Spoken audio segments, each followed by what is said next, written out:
All right, better late than never, as they say on Inside the Game. Welcome back in, episode 217. We were just too busy messing around before the show, and someone came bursting into our studio and went, "Hey, you realize it's 9 o'clock?" We were Got too people busy. waiting. We were too busy. We were looking at how much longer Bobby Bonilla was getting paid by the New York Mets. That's what we were looking at. 2035, $1 million a year until 2035. That is, I feel like he has reached the pinnacle, like taking advantage of an organization and then just getting paid for nothing until 2035 when he retired in 2001 has to be the biggest heist job of all time. Of course, it goes back to the whole Bernie Madoff thing. He was one of the athletes that were on Bernie Madoff's books once upon a time, and so that's why it kind of worked out to him making all this money over the stretch of years. But yeah, we were off track and we were offline, and then we realized we actually have a show to put on. Yeah, so we were confused about. Like John walks in and is like, "You realize it's 9?" I was like, "How did he even know that it was?" Start the show. Thought he was doing something else. But hey, shout out to John for getting us back on track. A lot of soccer to talk about today. A lot of other sports to talk about. But hey, shout out to the GOAT, Bobby Bonilla, for making $1.19 million annually every July 1st. And it's Every actually July 1st. It's like adjusted every year for inflation and everything because obviously, like, 2001, $1.1 million is not obviously going to carry over to 2035. What it is, what it is now. Hey, shout out. He will be 72 years old in 2035. My man's had the best 4th of July ever. If anybody else, no one has a better 4th of July than Bobby Bonilla year after year. Because imagine just someone just shows up to your doorstep and goes, "Here's $1 million. Have fun, have a ball. Go buy some fireworks. Do whatever the hell you want to do. I don't care. It's your money." Do you think? Because obviously he probably has like a. Do you have a normal job though? Like if you're still making $1 million. No. Well, okay. So I think if you get bored, I don't know. Does Bobby Bonilla? Like at some point you got to get bored, and be like, "Yeah, let me go work shipping and receiving at Home Depot." Which there's nothing wrong with that. Yeah. People don't get upset. People don't get be upset. Like a greeter at Meijer or something. Dude, that'd be something. Let's see. I'm saying I don't know if there's a Meijer where Bobby Bonilla is, but I always feel bad for the greeters too, because like no one actually says hi back to the greeters. Like they're always gonna meet you. Well, not always. I mean, I feel like most of the time, but they're always gonna greet you with a smile, be like, "Hey, what's up?" No one says hi back. Just walk by like they don't exist. It just tears my heart out. So what are you seeing on the screen? Hold up. So first off, he does have a spokesman role still, so he does have a job. But he also gets $500,000 annually from the Orioles until 2028. Must be another Bernie Madoff thing. I didn't know that. What? From the Orioles? Yeah, he gets the 1.19, but also receives $500,000 annually from the Orioles to 2020. How does he get? Dude, this guy is like everyone's out here playing checkers. This guy's out here playing 4D chess. It just keeps going deeper and deeper. So the Mets one I knew about. So for those of you who don't know who are watching this show right now, it was in 1999 the Mets agreed to buy out the remaining $5.9 million on Bonilla's contract by paying him with an 8% interest over 25 years instead of a lump sum. Now, again, the middleman on this is Bernie Madoff. If you don't know about him, just Google him. I mean, this isn't really a finance show. I don't want to get into the conspiracy, although if we want to do a conspiracy episode, we are well within our right to do so. We know people love jumping into conspiracies, but in other words, the annual payments run from what was July 1 of 2011 to July 1 of 2035. So we got 9 years left, final total of deferred payments is nearly $30 million over that stretch of time. It's become popular and ironic and iconic. And we have had a game on this day in minor league baseball, I think the last 3 years that I've been in that broadcast booth. So it's always a celebration on Bobby Bonilla Day. You know, he it's like gets $500,000 also from the Orioles from 2004 to 2025. He retired in 2000. Yeah, he retired in 2001. So I don't know. This guy's out here playing 4D chess. Shout out Bobby Bonilla. I don't know how he does it, but getting into our soccer a little here. bit though. That's the goal though, to get to a point to where money's just coming in and you don't have to do a thing about it. That's still that have a seems normal like job on top of it. Seems like the dream. But moving on into these soccer talks again, we're giving away Salt athletic bags every week this week. The smell-proof cleat bags. Again, they are designed for cleats, but they're big enough and they're deep enough. You can fit a lot of stuff in there. Anything that you want to essentially eliminate the smell of, we are giving those away. So make sure you give us a follow.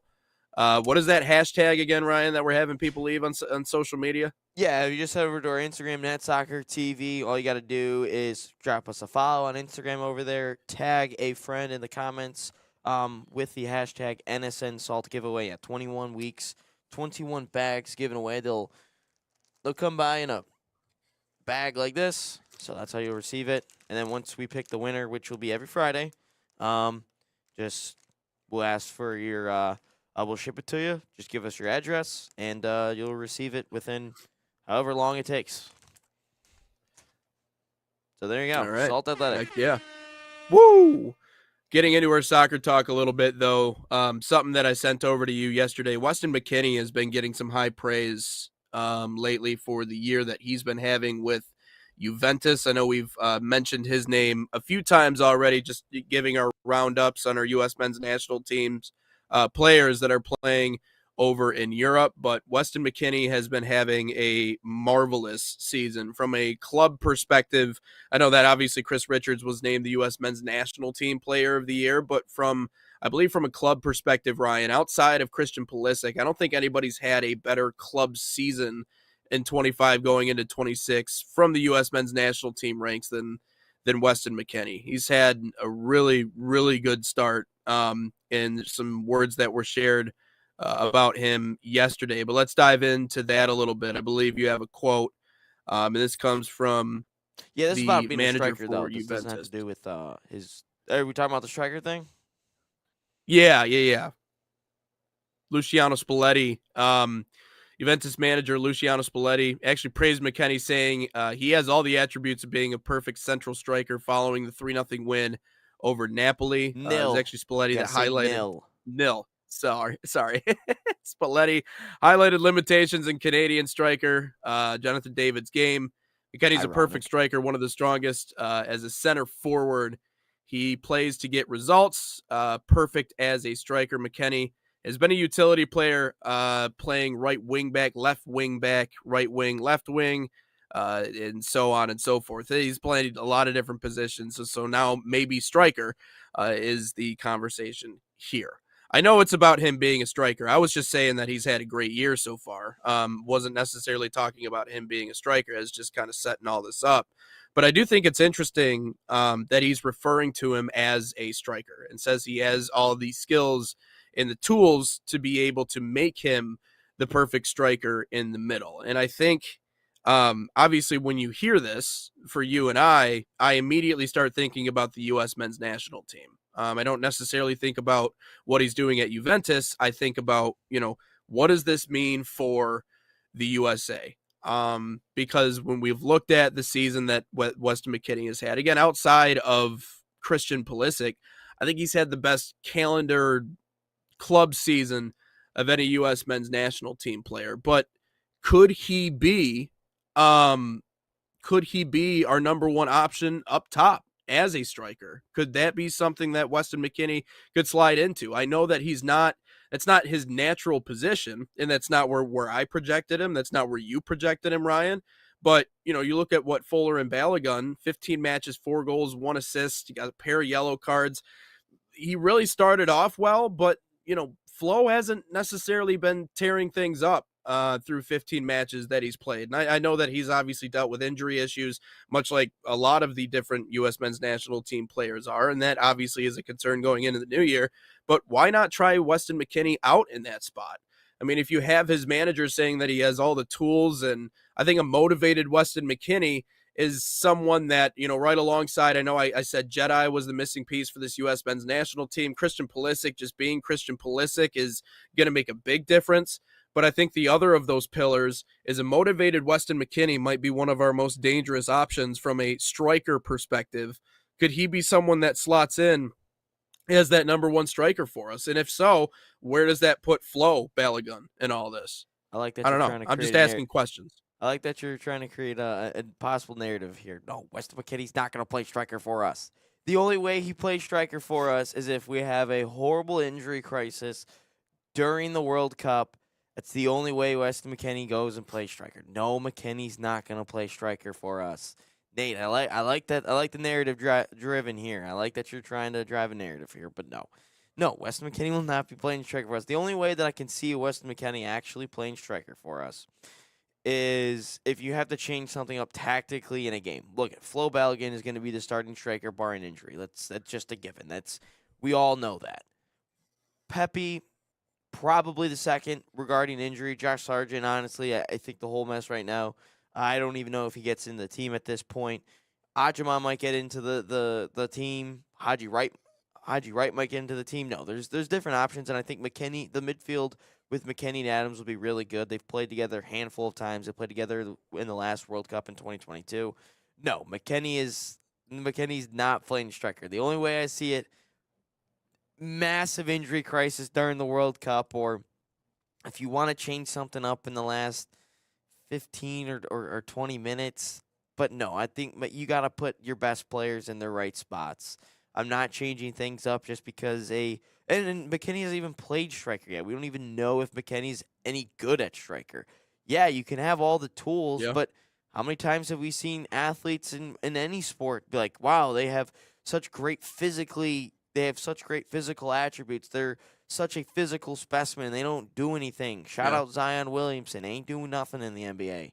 But, no. We can't have McKennie playing striker. He's going to say he's going to play center mid. Maybe you put him in the last 10, 15 minutes of a game if you have to see a game out or try to grab an equalizer. Sure.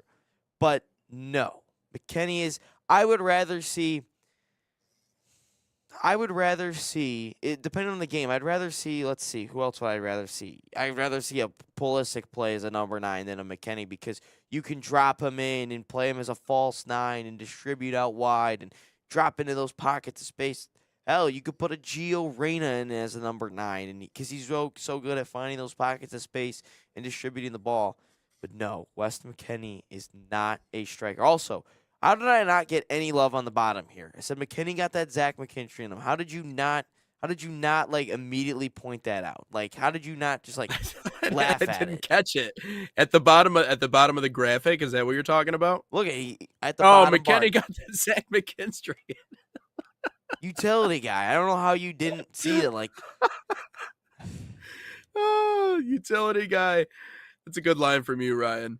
A really good line. Yeah, no, the proximity to the World Cup is, I'm not saying it was the right choice or it would even be the right choice or that it's anything more than just simply a fantasy to picture Weston McKennie as being our lead striker. And I know that we've already had conversations about how you would almost prefer Christian Pulisic to be in the middle. And we've all kind of agreed that it would be nice to see him in the middle and that he should be. And I think it would just be really hard, especially for Mauricio Pochettino, even if Spalletti says that he has the tools and the ability to play that position, it's really hard to me to justify switching someone out of their natural position on your team and putting them in that spot this close to the World Cup. I mean, if this is something you want to investigate on down the line, well, then I guess that's different than what we're seeing right now. But maybe that was just him noticing the fact that he does possess the abilities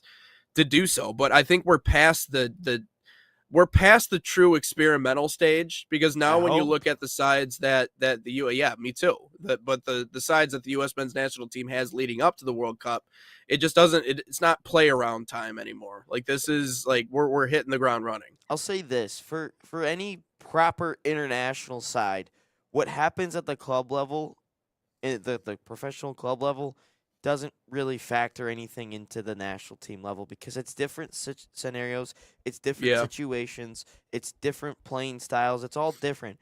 Yeah, McKennie Yep. can go play as striker for Juventus for the rest of the season if they really need him to, which again I find ironic that Jonathan David can't be the guy to do it for Juventus because he's Canadian. I like that. I like that. But no, you can't just because, he might play striker doesn't mean that he's going to play striker for the US. Like I look at a guy like Zinchenko who for Ukraine, he's played left back he plays left back for every club that he's been on. But yet Yep. he plays in his preferred role center mid for Ukraine all the time. Look at a guy like Mikel Merino who sometimes he plays striker for Arsenal, but when he plays for Spain, he drops in and plays center mid like he normally does. So whatever happens at the club level doesn't always translate to the international level because of all the different scenarios. And you also got to think here, the clubs are they're playing two, sometimes 3 games in 7 days, 7 or 8 days. So you have to, there's so much more film on you. There's so much more ways that you have to create chances for yourself to ultimately win games and score goals. And you're playing in different competitions week in, week out. You're playing in the Champions League, you're playing in Europa, you're playing in your league, you're playing in domestic cups. So there's different scenarios all the single time. So that's why these managers at the pro level experiment a little bit differently with different players and different roles and different positions. And that's why Juventus ultimately wants to put a Weston McKennie at striker. And again, props to Weston McKennie for being such a versatile player and wanting to do whatever he can for his team. That's why we see Tim Weah playing right wing back for Marseille at certain times. So yeah, it's definitely a conversation that we can have and say, yeah, can Weston McKennie play striker for the U.S.? I don't have any doubts that he can't because he's such a good player. But no, to say that he would start for us and play consistent minutes in the World Cup as our number 9, I think that's a little overreaching it. But no, it's hey, props to Wes McKennie. And again, I thought this guy was supposed to be sold and no one really liked him over there, but all of a sudden they want him to play all these different roles, and then people get mad at us for saying that there's some bias here. Like this guy does everything he needs for the club, and the fans seem to like him. He plays so well year in, year out, but no one likes him. He's got to make his spot. He's got to earn his spot every single year. So no, to say that there's not a bias is just blasphemous at this point. It's ludicrous. Yeah, well, I wouldn't believe what all the publications have to say. We know that media kind of drives that whole circus. So, it could be that they love him at the club. It could be his teammates love him. Could be the community loves him. But the media, again, they have it out for American players. Don't want to see an American be good. That God very forbid well an American be it, soccer player but got some wiggle. Yeah, exactly. But I mean, he's got versatility and he has range, clearly. So that's not a bad thing. That's actually a very good thing, all things considered, for the U.S. men's national team. But let's take a break here on Inside the Game. First, we'll tell you a little bit about our summer camps coming up. FC Bayern Summer Camps, proud sponsor of the National Soccer Network, fostering football excellence across North America. Open to boys and girls of all skill levels. FC Bayern camps deliver elite training inspired by FC Bayern Munich's world-class philosophy. Select your city. Start a promising soccer path right now and save $30 on registration by using promo code BayernNSN30. It's BayernNSN30 or scan the QR code on your screen. Learn more at fcbayernyouth.com.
And we're back in on Inside the Game. My name's Nate Wangler. He's Ryan Glinsky. Wanted to mention this very quickly coming out of break. One of our biggest club partners, people that we love being around and obviously calling their games, the place where the game really lives and breathes, especially here in the state of Michigan. The Flint City Bucks are back at it again. More breaking news. They'll be taking on Forward Madison. They will be hosting Forward Madison in the Lamar Hunt U.S. Open Cup. We'll play in Grand Blanc, Michigan. That one coming up on March 19th of this year at 6:30. So actually coming up. So it might be a little chilly, but that one coming up. And again, it will happen at Grand Blanc. So very cool to see Flint City involved in the Lamar Hunt U.S. Open Cup. It is the oldest such tournament, I believe, in professional sports in the U.S., isn't it? Like over 100 years of the U.S. Open Cup. I forget how many years total. But that's a really exciting opportunity for Flint and another great chance for that club to really put themselves on the map. I'm sure they've been ecstatic with seeing the progression of one Donovan Phillip, as we talked about. He just signed a 2-year deal with Colorado. And certainly he won't be the last of that crop of players that end up going through and getting professional contracts. Yeah, since 1914. It started in it was first won by Brooklyn Field Cup. But it was originally named the National Challenge Cup and then renamed in 1999, excuse me, for Lamar Hunt. So shout out to all of them. No, it's a great thing, and I think that is as we kind of move as a country, which obviously we'll talk about the USL pyramid today at some point, and I feel like the U.S. is in the game of soccer is starting to finally go in the right direction. After I really think the 2018 missing the World Cup started to become a blessing in disguise. I've always said that. But back to the U.S. Open Cup. Yeah, you're right. One of the oldest cup competitions. It's really good to have that field because it's a knockout competition. It's single elimination. And, if you kind of look at a league setup, a league table, you kind of know who's going to win it all. You kind of have like that set 3 or 4 teams, and that happens in every sport. It's not just soccer, basketball, football, etc. It happens in every sport. But when it comes to single elimination, I think that's the best thing that there is. Look at March Madness. We've seen a couple 1 seeds go down. We've seen a couple of 2 seeds go down to 15. Shout out Middle Tennessee State for my Michigan State fans out there. Shout out them. But no, it's great, and we've seen a lot of cup upsets, even in the U.S. and all across the world, and I think it's a great thing. And hearing some of the interviews from the Flint City and the Flint City higher ups and the Grand Blanc mayor of it's going to bring a community back together. It's very good for the community, and especially for Grand Blanc, and it's a very good thing. And also, that's going to help grow the sport when you have this massive of a cup tie in your own backyard. Yeah, and let's hope it only helps continue to allow Flint more opportunities to build on what they have and develop something better. I mean, I like the fact that they play at Kettering University, but, we talked about the arms race in soccer. Maybe that eventually hits home in Flint, Michigan. Obviously, we've seen Detroit City FC take a massive step forward.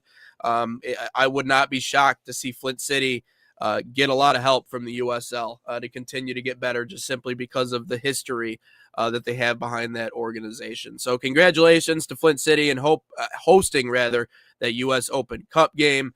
Let's move on to our second topic of the day today, an opportunity for high school athletes here in the state of Michigan to make a little bit more money when it comes to the NIL game. And Ryan, the truth is that everybody wants a piece of the pie, rightfully so, right? If you're going to dedicate the amount of time that you do to playing the sport, you may as well get something out of it. The MHSAA approved expanded NIL rules following individual student athletes to earn through things like social media promotions, appearances, match and endorsements without pay for play, collectives, or school involvement. The goal: give athletes opportunities while keeping competitive balance intact across the state. So I guess I'm curious, does this mean high school athletes then? This means high school athletes with more opportunities to make money, or are we talking about once they graduate and get to college, more opportunities to do so? You can get paid in high school. Like, you can get paid as a 16-year-old. Wow. So this is... Can I just quote Taylor? No, go ahead. Yeah. What are we doing? We are giving high school athletes like money now. First off, who's even gonna pay this? Second off, what 16-year-old kid should be getting tens of thousands of dollars for playing a high school sport? Third, 99% of these kids aren't even gonna get paid. Like you look at it, like if we look at Bryce Underwood for crying out loud at Belleville, how much money would he have gotten if he was just playing at Belleville? Like you already have your money coming over from Michigan when you're a senior, and I'm sure LSU. Like we talked about, or I don't know if you've heard, Nate, but Georgia, University of Georgia football, they pay their commits that are, if you're committed in high school, $20,000 a month to just stay committed. Like, like who's even like I'm looking at all this. Like I'm looking at the grand scheme of things.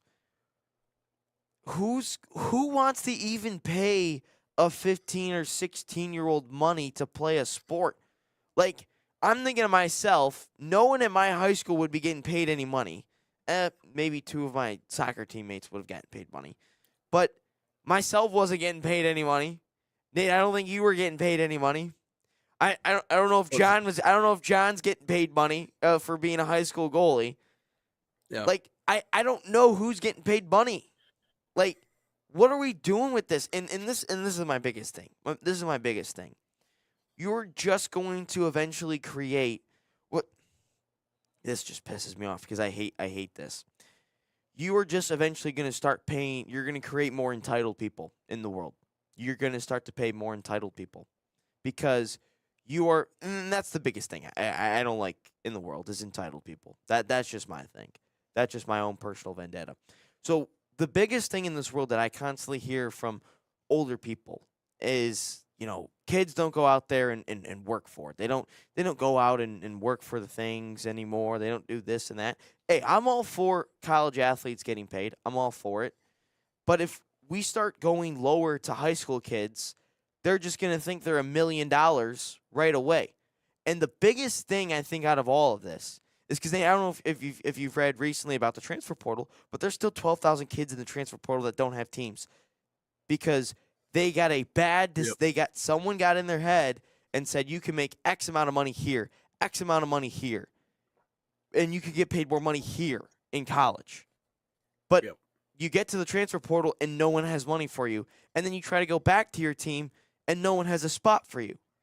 So if you're a high school athlete, there's going to be agents that all of a sudden start talking to you.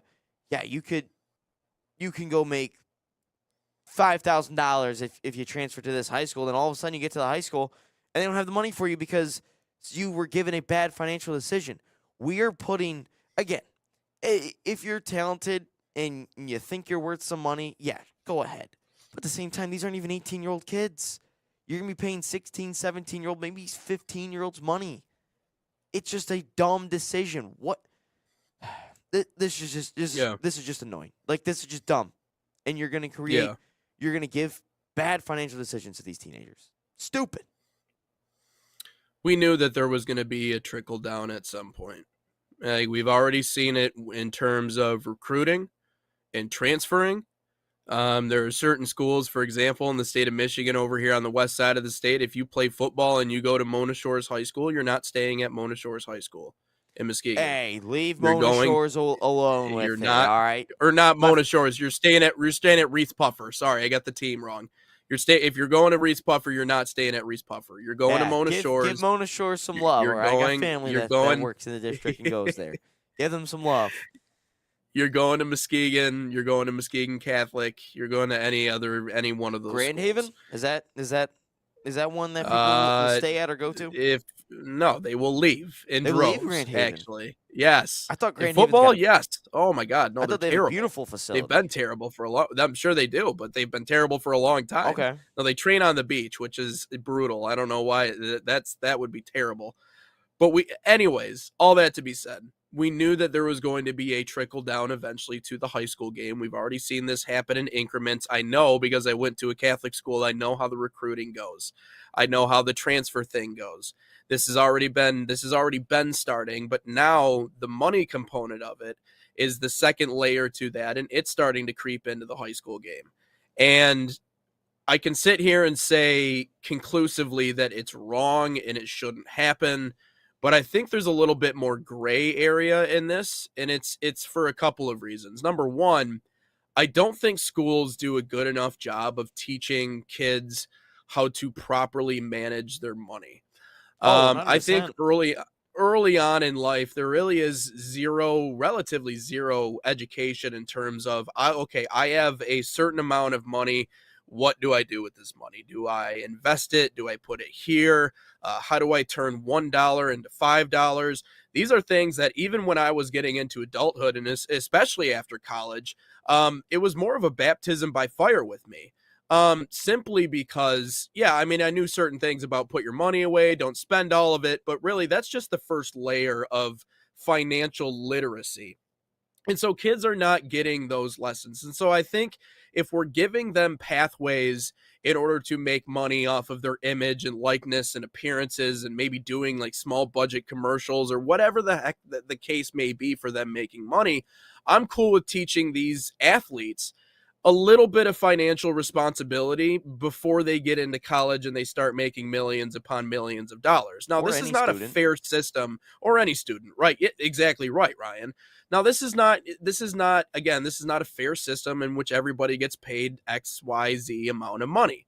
But the other side of this is too is that even at a young age, if we are going to incentivize being in the community more, doing these appearances, doing these media hits, and you get money out of it, at least we're teaching you how to handle yourself in a way that is more professional and more adapted to what you are going to experience at the Division 1 or Power 5 level in the US versus coming into it without really a clue as to how to handle all that stuff. I'm cool with the media literacy side. I'm cool with teaching these kids what it's like to actually have your face out places and to be able to handle that pressure.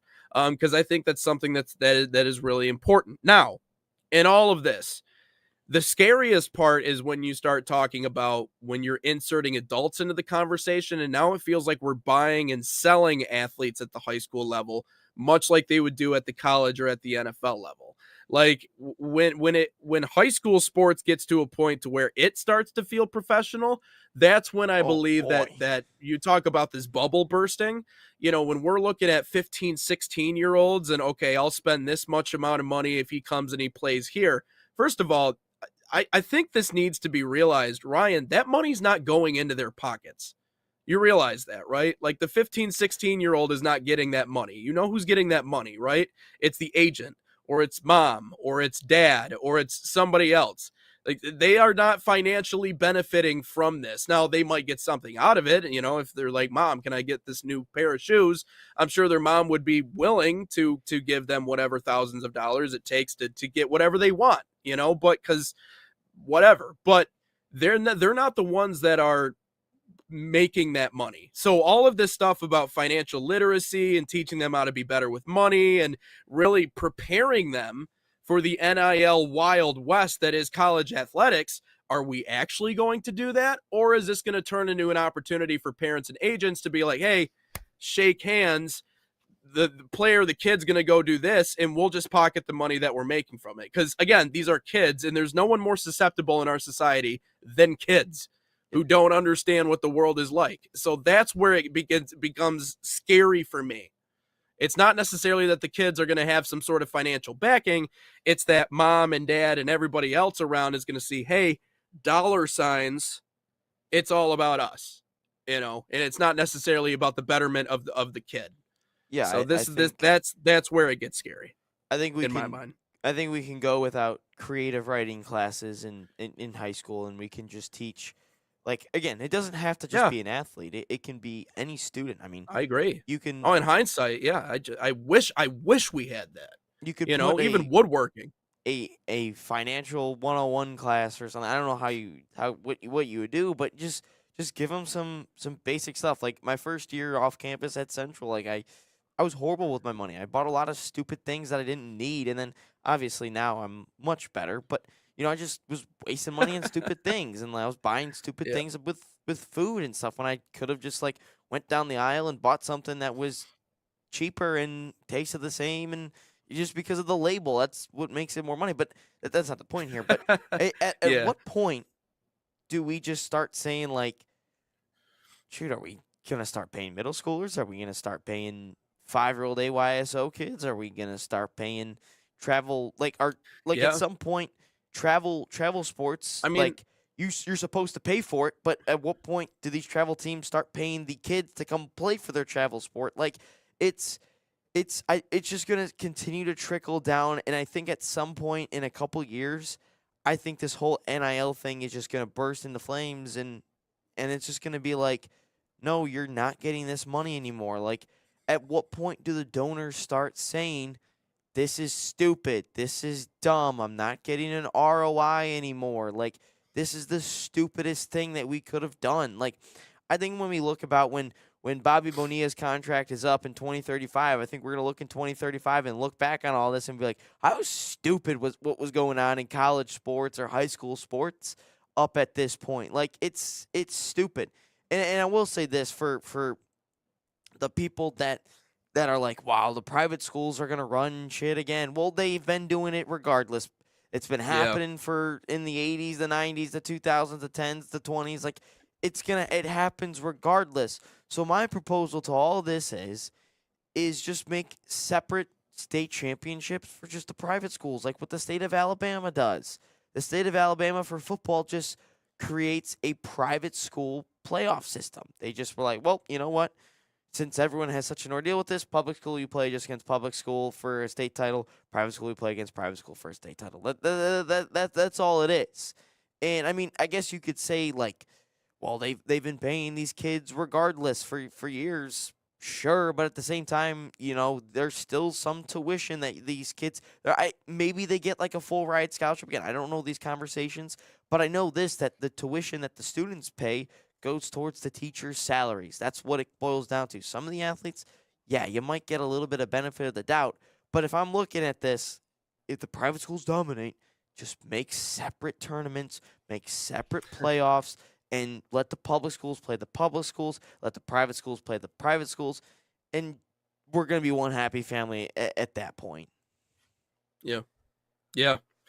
It's always tricky, right? They always do it under the guise of we're trying to give them an education. We're trying to give them a leg up in life, but realistically, exactly who you're going after. So I've heard that idea thrown around quite a bit. The only thing that makes me hesitate is like I do look at certain public school programs that have actually been pretty good for a very long time. So like it makes me wonder like why can't. But then again, like we talked about earlier, like all it takes, especially in high school ball, is just one or two guys. Like if you get one or two guys that transfer into your program that are really good, that are next level, that could be enough to carry you as far as you need it to carry you. So yeah, it is definitely a conversation we have a lot. No, I think it's an interesting topic. And I think if they're gonna be the ones to make the money for these high schools with ticket sales or whatever the heck the case may be to bring money in, much like in the college level, I think they deserve some sort of financial backing. But are we going to create a system that actually works? Do I trust that the MHSAA is going to create a system that is viable? No, I don't actually believe that. So. Well, it's yet to be seen, but we'll certainly figure it out. But let's take another break. We'll come back, wrap up our soccer conversation, then we'll get into all sports. But first, let's talk a little bit about Barca Academy here on the National Soccer Network. They're a proud sponsor of NSN, the official academy of FC Barcelona in the United States. Designed for boys and girls ages 6 to 18, Barca Academy follows and replicates the FC Barcelona game model. Same philosophy used by Barca's professional team right now. You can save $30 on registration by using promo code FCB30. Again, that's FCB30. Or scan the QR code on your screen. Find a camp near you, fcbarcelona.us/camps.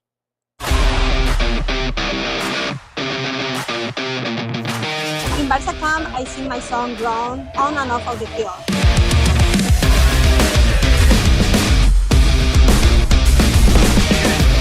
Don't miss the time to register. Sign up now for for Barca Barca Camp. Camp.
And here we go. Final segment of hour one here on Inside the Game, episode 217.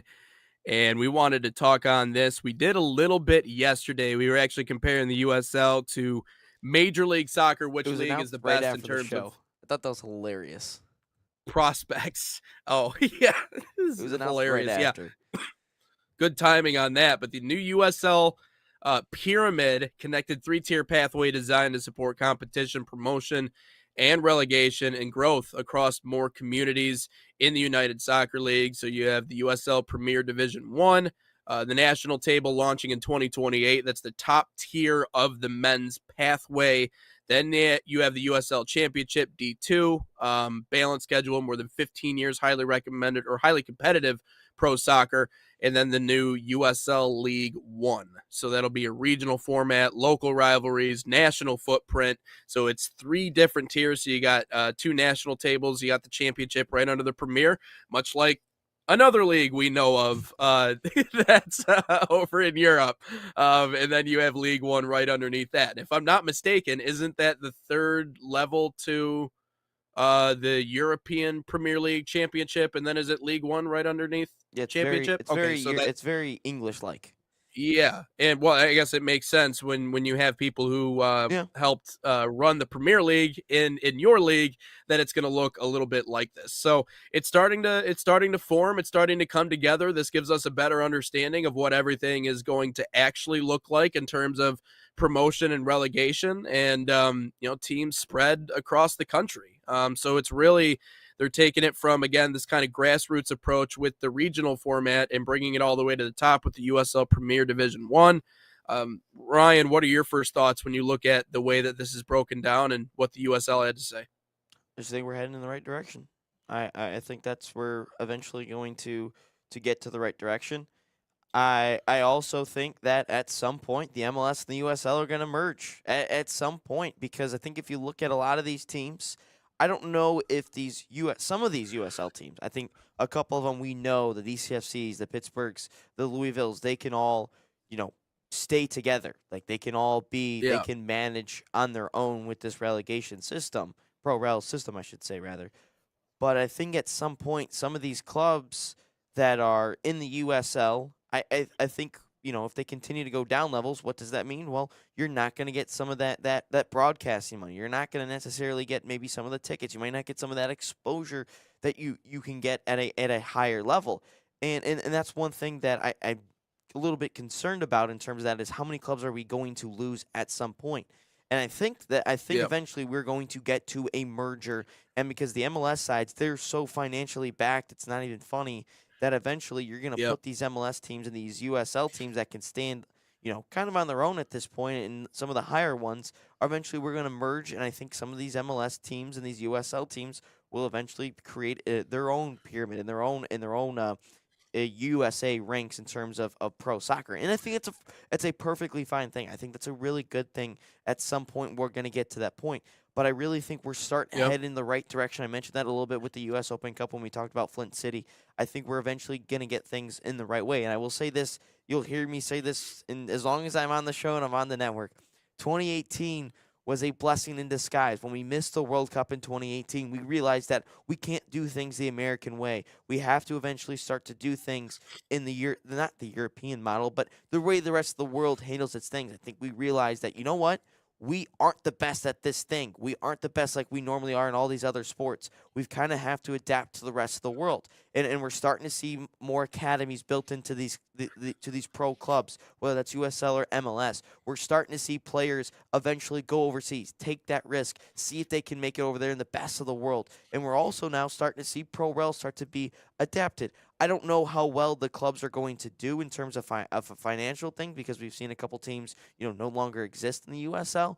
But you know what? I think we're heading in the right direction, and I still think 2018 missing the World Cup is our biggest blessing in disguise, whether we liked it or not. I mean, would you want to go to Russia to go play in a World Cup for a couple of months? No, I think a lot of people would rather not go to Russia. So anything, blessing in disguise once again with 2018, and I'm glad we lost to Trinidad on that horrible night. But no, my first thought process, Nate, is we're heading in the right direction. It felt like a passing of old into the new. It felt like, to your point, that 2018 was just really kind of the moment where, you're right, everything changed. Where we, it was a lot of old legends on that team. I guess Landon Donovan wasn't. Tim Howard, Landon Donovan. I don't think Landon Donovan was on the team, but he was still playing. He was just old. But you have Clint Dempsey, you have all of those guys, and for the purpose that they served during their career with the U.S. men's national team, they did a wonderful job, right? They had their moments. Tim Howard had the Belgium game. Clint Dempsey is obviously Clint Dempsey. You remember some of his signature moments in the World Cup leading up to that one, and like his goal against Ghana, which is one that always exists in the YouTube reels. Landon Donovan in the long decorated history he had with the U.S. men's national team. And then obviously their signature wins or their signature matches when they ended Spain's 35-some game winning streak, when they went out and they drew with Portugal, and they were somehow able to emerge out of that group of death.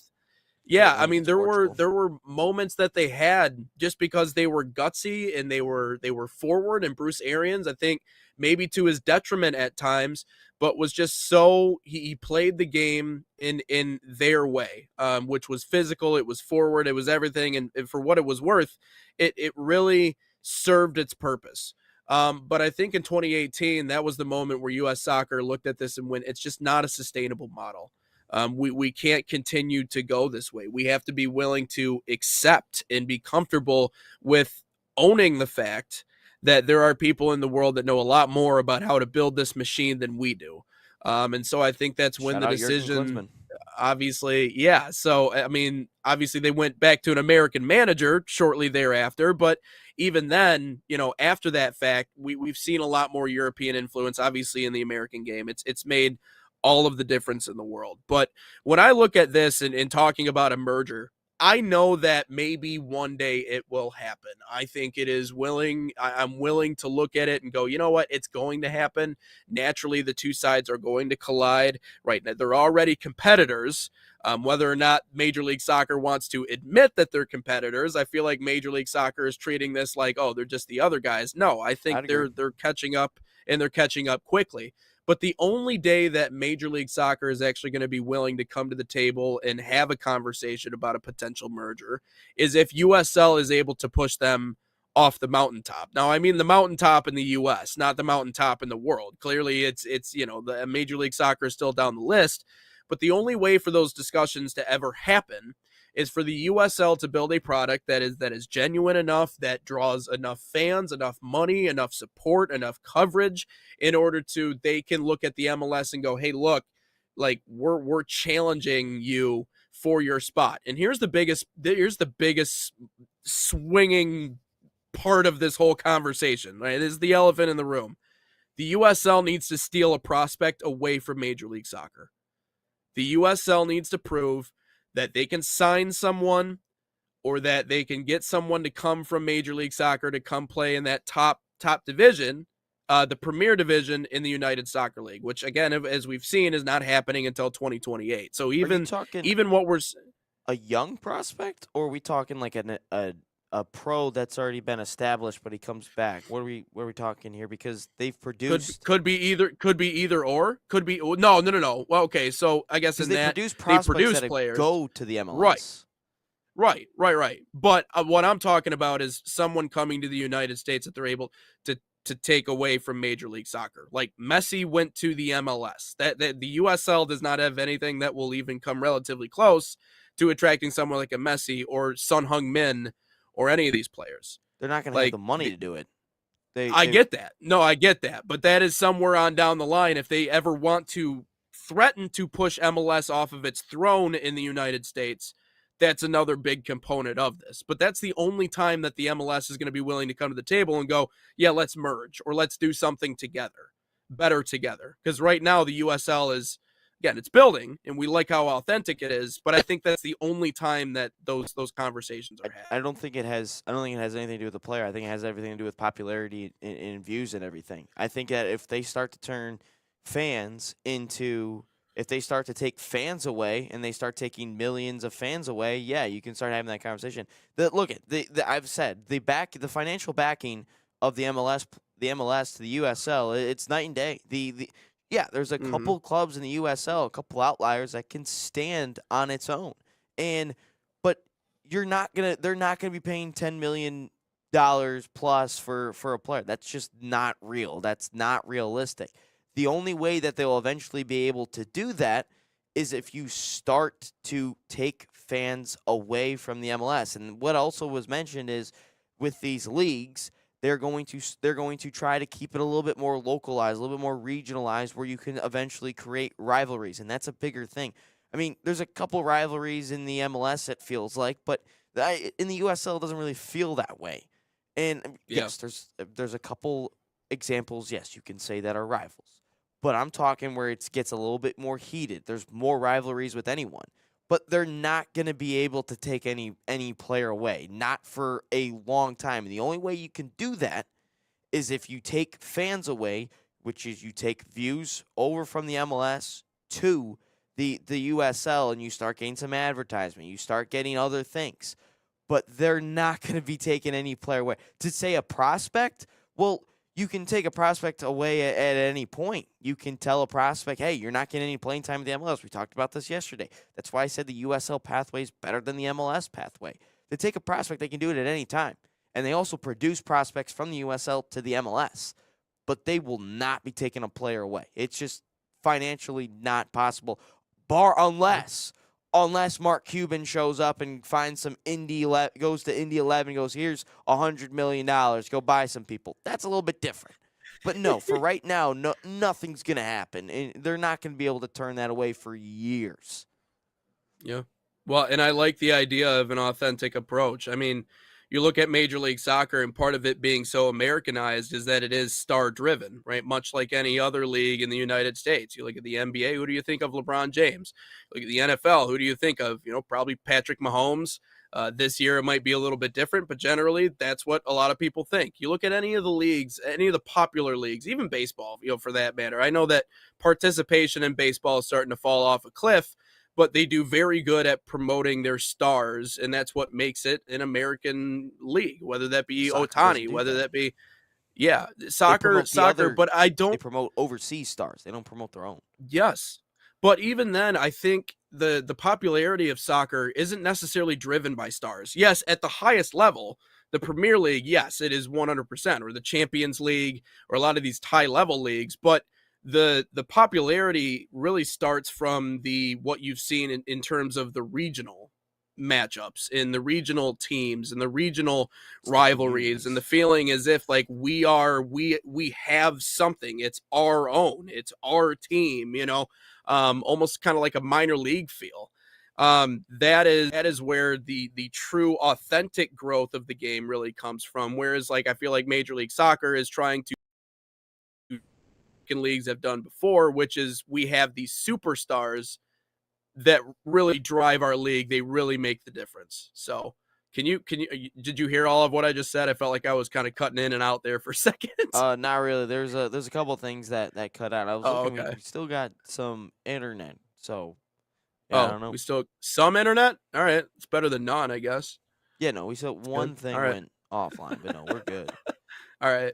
But that's it is, I think the MLS is really taking a turn towards wanting to be star driven, and understandably so. But that's not it's not, as we've talked about, as authentic as focusing on it from a regional perspective. All I'm saying is that I don't think MLS owners or the people who run that league are ever going to be willing to concede and to meet up with the people in the USL and shake hands and make one unified league until the USL actually threatens to take over the MLS. Yeah, And that could be years and years and years and years down the line. But the thing is people like myself and a lot of like we talked about a couple weeks ago if like we're looking at the views and why more people watch soccer over baseball or whatever, hockey, whatever it was. I don't remember the exact thing is. But I bet you a lot of those views just happen to be from the European game. That's what it is. That's also what's promoted here. So and why do people like the European style is because of the pro rel system. That's what it is. Yep. And if that starts to entice a lot of people like myself, starts to be like, wow, there's a pro rel system. It's starting to feel a little bit more at home. It's like it feels a lot better to what it's over there. It's at home. Then you will start to take people away. But the only way is if you start to take fans, you start to take all the views, and ultimately what happens when you get more views on anything? This starts coming in. More networks want to air your stuff. More ads want, more sponsors and companies want to come in and promote their stuff, and you can start to charge more. That's the only way that's going to happen. And you have to eventually start to take fans away. And that's a good step in the right direction of introducing pro rel, because a lot of people like myself, a lot of my friends, one of the reasons why they like it overseas, not just because of the stars, but because of the pro rel system. And when you go on a survival Sunday or a championship Sunday, when it comes down to the final thing, there's a lot of people are playing for stuff. And also, I'll say this: one of the biggest things in this country, biggest sports, what is it? College football. Why do people like college football? Because, well, not anymore, but a couple of years ago, it was every single game mattered. You had to, at a minimum, lose one game a year. You had to go undefeated. You had to lose one game a year. In pro rel, every single game matters. Every single point matters, because it's a matter of millions and millions of dollars based on, you could have 33 points and someone has 35. That 2-point difference could be the matter of millions of dollars. Yeah. And it's crazy to think. It's a crazy way to think. Yeah. And even from growing the game from a regional popularity perspective, like we were just talking about, well, what does college athletics capitalize on that sometimes pro sports doesn't? Not every state in the South has an NFL team. Not every state in the South has an MLB team. That's crazy too. It is, like you go to Coastal Carolina and go watch a baseball game against like Clemson. Like it's quite literally like a high school football game in there with the amount of passion they cheer with, because they don't have a Major League Baseball team in South Carolina. So the popularity of the game in a lot of ways is driven by these regional rivalries, these teams that, again, they're in your community. Major League Soccer is not in your community. So yes, of course, I'm going to go out and I'm going to watch now.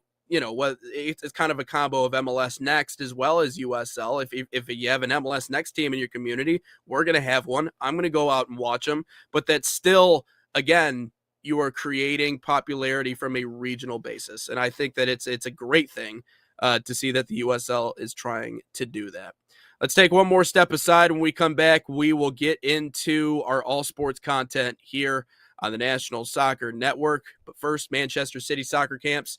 They are a proud sponsor of the National Soccer Network, bringing world-class training inspired by Man City's global football philosophy to players across the United States. Open to boys and girls of all skill levels, these camps focus on technical development, decision-making, and playing the game the City way. Right now, you can save $30 on registration. Again, use promo code MCNSN30, MCNSN30, or if you see that QR code on your screen, you can go ahead and scan that as well. But find a camp near you, usacamps.mancity.com.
National Soccer Network inside the game. Nate Wangler alongside Ryan Glinsky, wearing his Michigan sweatshirt today because right.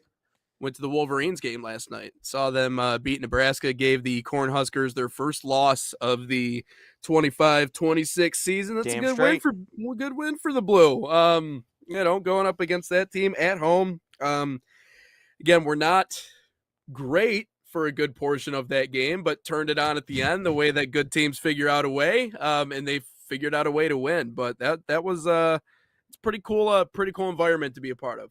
Yeah, and also I posted it's my cousin's video actually. He sent me he recorded the ending and then he sent it to me, so I posted up on our Sports Nation PMG Instagram. So hey, go ahead, look at that. You can see Sam Hoiberg, that little flopper, throw up his final shot over Yaxel Lendeborg.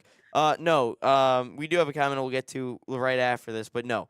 The fact that they played like ass for 37 minutes of the game, like turnover, hot potato around the three-point line, get nothing inside, and then, I will say, shout out the refs. They knew exactly what they were doing in this game. They knew that they could not get the the players in foul trouble. They knew what they had to do, and that's exactly what they did. Lots of fouls miscalled, but you know what?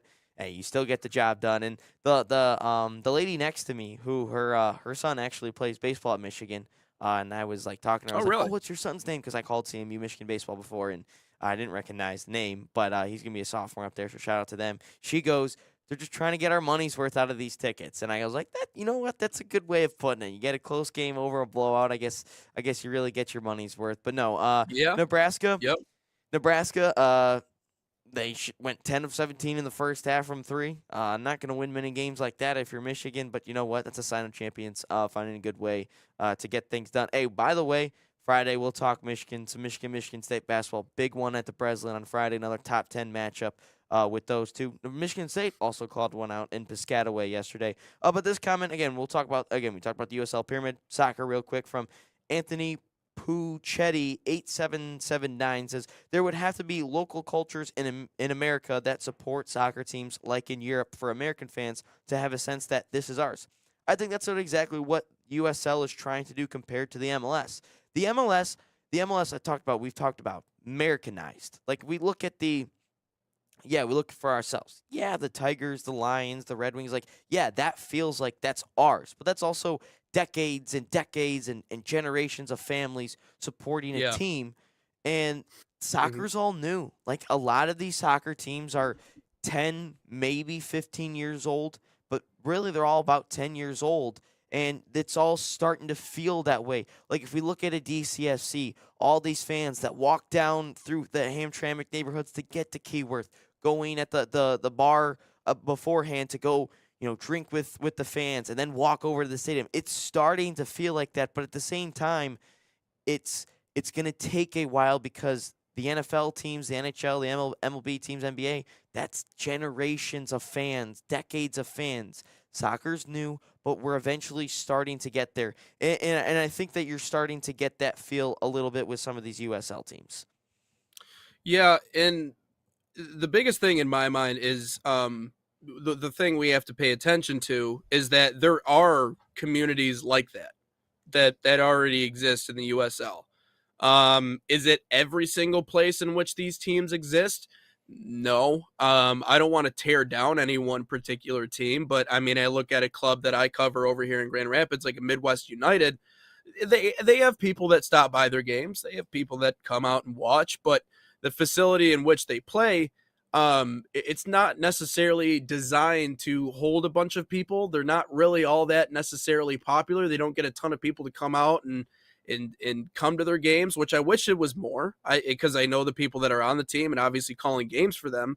So that is, there are teams that are like that, or teams that play on high school stadiums or in places where it's like, this isn't really the environment that we're trying to build here. There's only 10 people in the building. But then you look at the other side, the other extreme of this example, you look at the Vermont Green.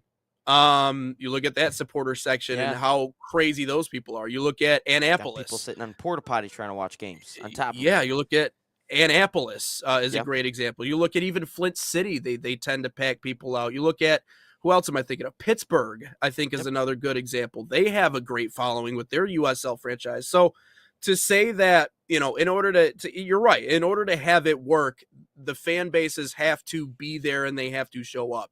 But I would just invite you to actually look at the map in the different places across this league and look at the places where it is living and breathing and thriving. A lot of it on the East Coast, obviously with Pittsburgh and Vermont and everything else. So it is going to take a few years to build those fan bases in the places where maybe it's a little bit more barren.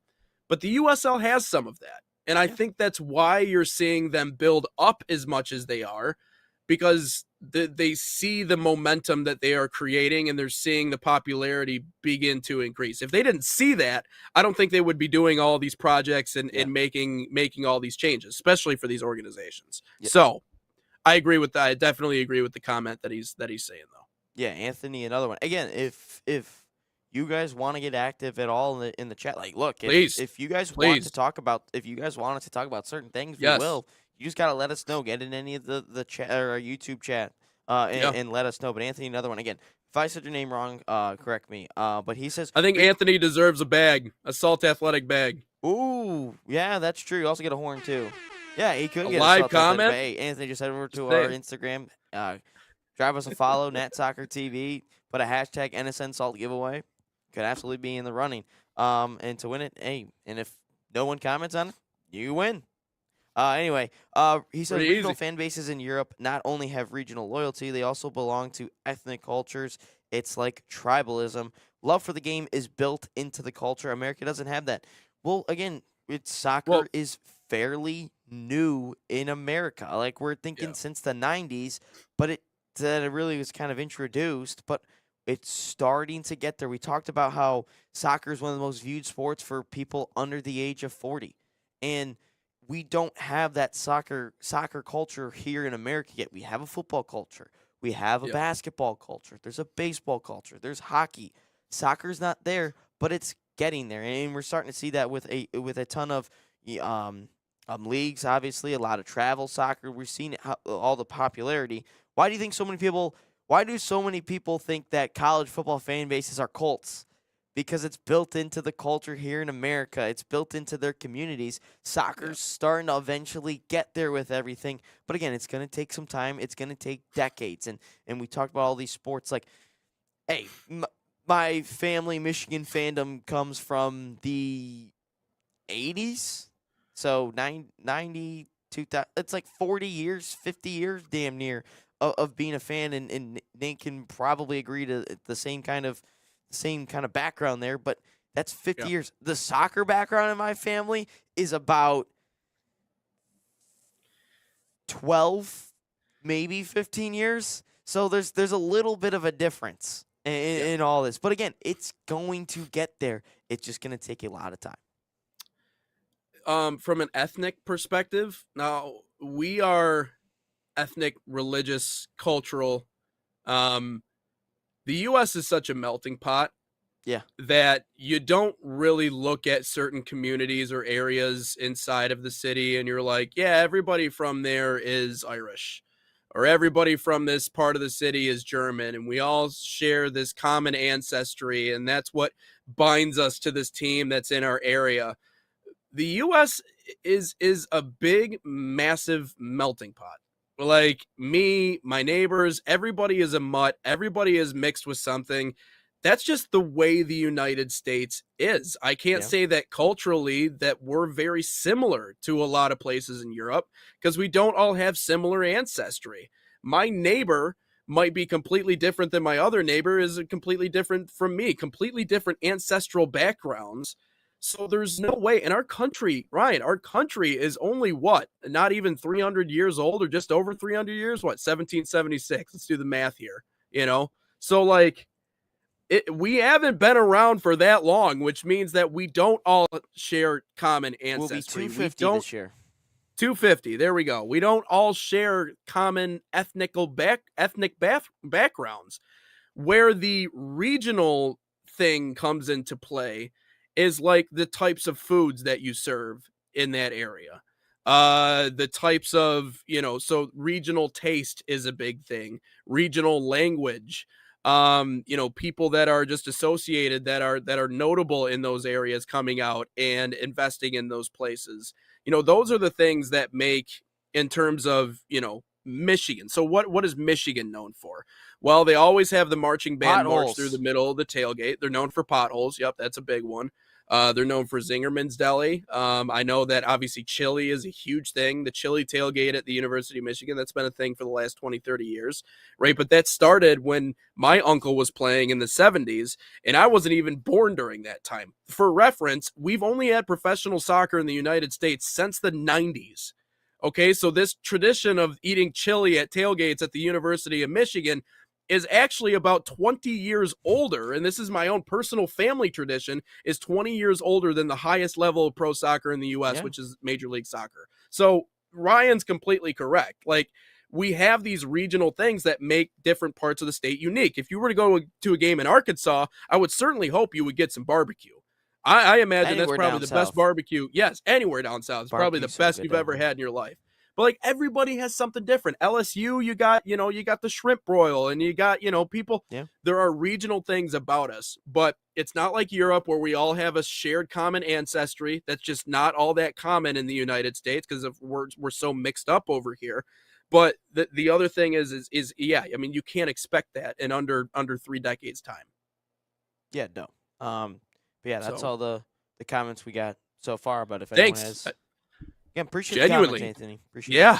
We will take any live commentary. We got another one coming in. It says from Anthony, most Euro Americans since the mid 20th century are rootless because of social engineering. I guess. I don't really. I don't have an answer. Rootless because of social. Well, I know where my roots. I've done ancestry.com. I know a lot. I'm actually distantly related to the mafia, Ryan. Do you know that?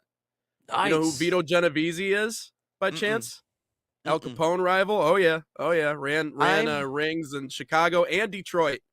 I have a great uncle that was a part of all the mob stuff in New York. And the Really? story is everyone knew he could park his Cadillac in any horrible spots of town, and he left it unlocked 24/7, and everyone knew who that Cadillac who belonged to, and they knew not to F with it. They knew exactly what was going on. So technically, I That's still funny. have some relationships. So I That's don't know. funny. I My would grandma.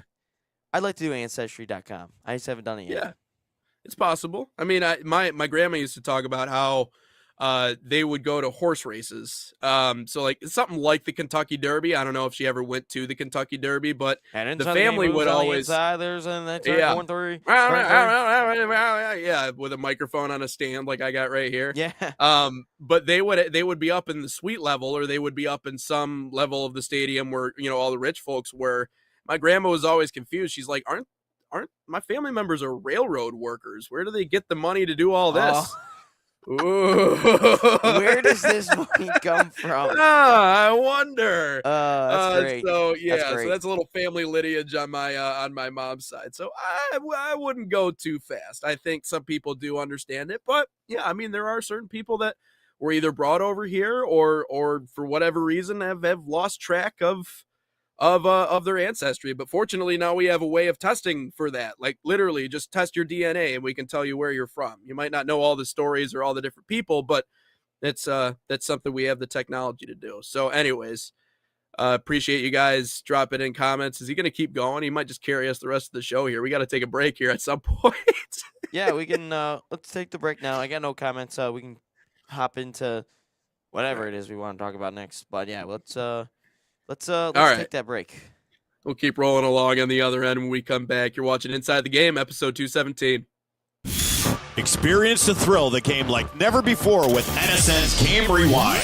Dive into full match commentaries enhanced with cutting-edge dynamic graphics, letting you relive the highs and lows of your favorite matches in astonishing detail. Whether it's a championship win or a legendary play, NSN Game Rewind bridges the past and future with a broadcast experience designed to captivate. Call 586-304-4405 and start watching today.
Back live on the National Soccer Network, Inside the Game. Let's get a little. Okay, I'm going to start that over again. Let's get into our all sports content a little bit here today.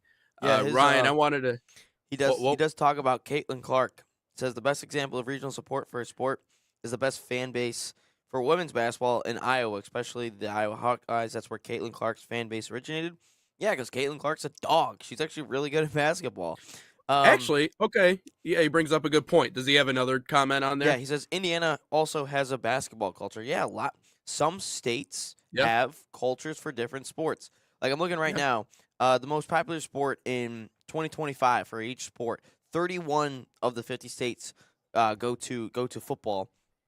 Most of them, some of them are split between college and football, or college and the NFL. Hockey has three states where it is the most popular: Massachusetts, Missouri, Nevada. Basketball, their top choice is Colorado. So yeah, some states have different sports cultures, but at the same time, we're so good at so many different sports. Some areas of the country are going to be more diverse and choose other sports. Just like Yeah. Europe, it's either what rugby or soccer. That's like the one of the Or two. golf. Or golf. And no, Tennis. who actually like thinks golf is their top favorite sport to watch? Like, Dude, if I was good at golf, I would play golf. That's a lifetime. No, I'm saying like this is about views. This is about like Oh, what would you watching golf. watch. Yeah. Like if your Not my favorite thing. thing to watch is golf, yeah. you got to be a boring person. Like I'm sorry, like I would not. You're going gonna to get old someday, Ryan. Huh? You'll fall into that trap someday once you get older. Once know, I'm life like slows down a 75 and little don't bit. care about anything. You know, I think he actually brings up a good point without even realizing he's bringing up a good point. He was making a reference to Indiana basketball, which is great. You're 100% correct. More than that, though, you want to know why people in Iowa absolutely fell for Caitlin Clark? Because she was there for longer than a year. She actually was there for 4, built a right? reputation. Yeah, she was there for all 4 years at Iowa. So not only did she build a reputation, but she built a fan base, and year after year she kept adding to that fan base because Iowa fans came back knowing we're going to be able to see Caitlin Clark. This is the thing that if you want to point to one big issue in American sports, which I hope the USL is not like this. I hope maybe some of the players that they get in these areas that the community can actually begin to build a relationship with over the course of multiple years. Because even in the what was once known as the amateur ranks here in the United States, it's now essentially professional. So we'll get players for 1 year and then they're gone. I mean, I'm doing games. I did a couple of different games in the G League this year. There are a few different players, one from Michigan, one from Notre Dame. No idea because they were there for one season. Caleb Houston was a kid. Remember him? Like I vaguely remember his name, but I think he was at Michigan for literally a year with Juwan Howard. WNBA player I actually like because she doesn't constantly complain and she just hoops. And I also feel She bad complains quite a bit. Huh? She complains quite a bit. I don't- She a mouthy one sometimes.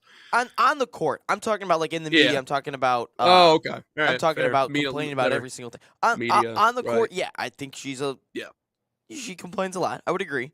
I would agree on that sense, but doesn't constantly go out in the media complains about things. Yeah, that's But fair. yeah, no, like I liked the way that she played. I like that she pulled up from 30 feet. But yeah, It's no, not just that's- Iowa fans, by the way. Caitlin Clark got popular because she was like the closest comparison that I can make. And whether or not you want to admit this is fine. I don't think she's the greatest basketball player of all time. I think some of her stats are fabricated, much like we've seen a lot of different players do this over the course of the years in the men's games, especially with double doubles. And I just think it's a BS stat sometimes. But anyways, Angel Reese. And Angel Reese and Caitlin Clark, it was like it very much kind of reminded you of like the Magic and Larry once upon a time. Like it just had that dynamic to the WNBA. Whether again, I'm not talking about the quality She's not of the good, player. though. I'm not talking about the quality of the player. I'm talking about the character, right? Which Okay, is fair. so it was we created, or the WNBA, again, we talked about leagues being star driven. Stars saved the NBA. So stars with are Bird. trying Yeah, to you're right. build You're the right. WNBA, right? So that's why I think women just fell in love with the two sides because they're like, we have stars in our game now. Like not like Yeah, I just agree. another good player like Deanna Taurasi. All respect to the GOATs, but like you didn't bring. There wasn't that element of stardom that we have now in the WNBA. That's and now why- we're adding Paige Buchers and all these other players are starting to kind of fill out that pantheon of superstars. That's why I always felt bad for Caitlin Clark because like the old people, the older players in the WNBA didn't like her because she's dominating. Like and the league is all of a sudden getting publicity because of her when these players were in the league for 10 plus years. And again, it has nothing to say that the older players in the WNBA were not good. Like I'm not saying that. But the moment that a young star shows up in the league, all of a sudden starts dominating, there's going to be some resentment. But I'm sorry, there's no sympathy for you when you are in the league for 10 plus years. The league doesn't gain in popularity, and then all of a sudden this rookie shows up and everyone loves watching her, and all of a sudden you start bitching because there's some resentment? No. She's fun to watch. She doesn't bitch about everything in the media. On the court, yes. In the media, no. Like there's, oh, this happened. Well, this happened, so why can't, like, no. She's good at basketball. People actually want to watch her. And the fact that, I forgot what NBA player said this. Oh, Michael Porter Jr. Michael Porter Jr. was like, yeah, dude, if girls were out there doing 360s between the legs because we lowered the rim, 100% I'm watching. I agree with you, MPJ. And then the girl and the WNBA players are like, well, I haven't seen him 360 dunk and windmill in games. Well, yeah, because Michael Porter Jr. the situation doesn't happen for him to do that, but he can 100%, he's capable of doing that. You are not capable of doing a 360 dunk in a game or in general on a 10-foot rim. So, like, no, you have to eventually make the game fun. Like, you can't just continue to do the same thing, regardless of if you're good at the sport or not. You have to be entertaining. Yeah. But all that to be said, I mean, it's just, that's what made people cling to Caitlin Clark was the star factor of it all. They felt like they finally had their star, and so that's why everywhere she goes, the stadium fills out. And like, Nate, would we really be talking about? Would the media be talking? Would you and I be talking as much about Inter Miami if Messi wasn't there? No, we wouldn't. Or Suarez. No. Well, Suarez is an idiot anyway. Wherever he follows, there's people are going to talk about it because he's an idiot.